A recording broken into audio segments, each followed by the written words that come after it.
ยุคเขากิ้งอะไรเราก็จะทุกคนเนี่ยแบบเราแค่เงี้ยเราจะรอดมาแล้วเป็นแค่เ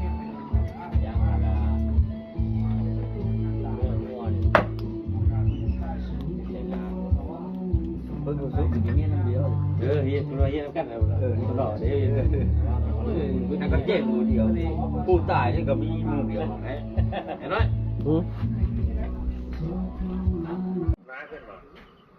เมื่อแล้วได้เมื่อแล้วได้เมื่อแล้ว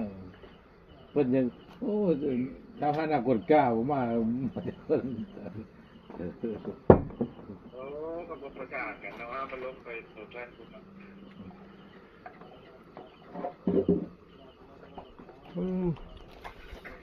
พยายามน้องเนี่ยพยายามน้องเนี่ยนะไอ้ยังนะตอนหนาใหญ่อะ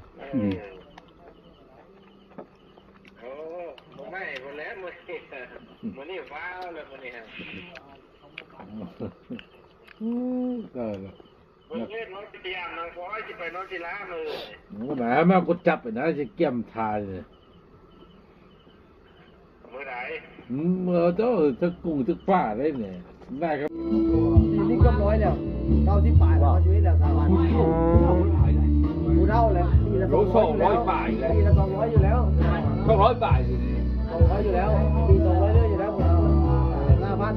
แล้วนี่แต่60ปีที่90 ปลายแล้ว